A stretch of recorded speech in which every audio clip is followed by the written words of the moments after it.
On est présentement un peu en arrière-scène du tournage aujourd'hui pour les essais moto.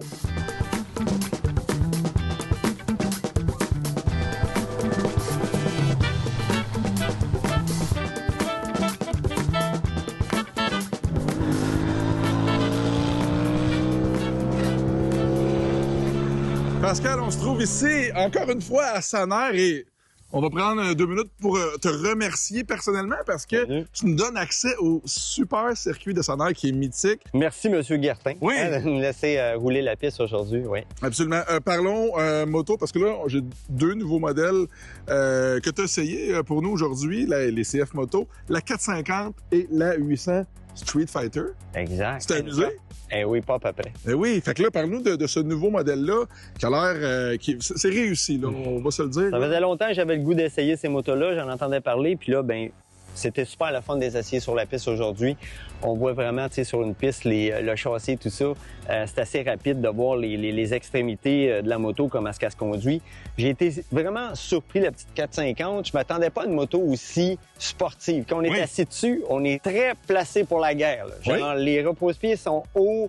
On est tous d'un paquet d'ambules.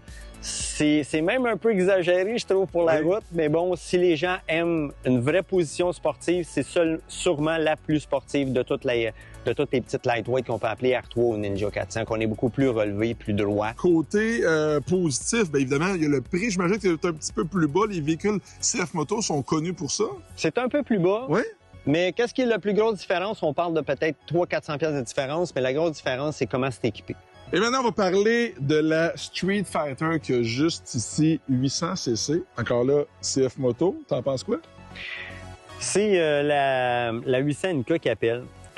Beaucoup de gens le savent peut-être déjà. Il y a un partenariat avec KTM. Donc, on trouve là-dessus un châssis en chromoly qui provient de chez KTM, mais ils ont fait leurs ajustements de géométrie. C'est pas exactement la même chose.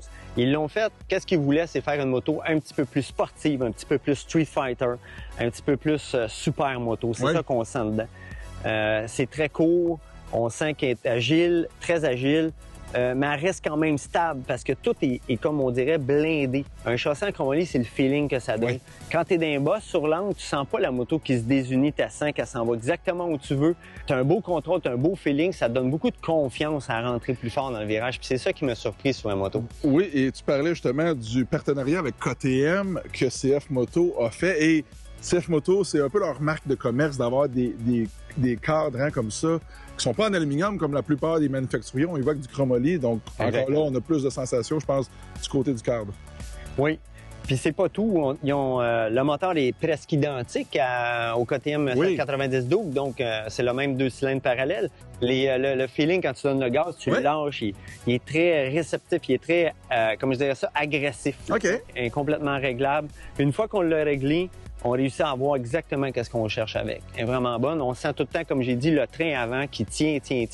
On a l'impression qu'il n'y a pas de limite le nez. C'est ça qui m'a donné le feeling, cette moto-là. Puis c'est ça qu'on cherche le plus. On le sait, toi qui viens du motocross, à quel point le nez, c'est important, comment il faut qu'il tienne. C'est ça qu'on sent quand on roule cette machine-là. Pascal, on doit remercier nos amis de chez Offroad 104 qui nous ont amené ces 2 belles motos-là aujourd'hui. Et dans la prochaine chronique, on essaie? Le CBR 500R. Wow, j'ai déjà hâte.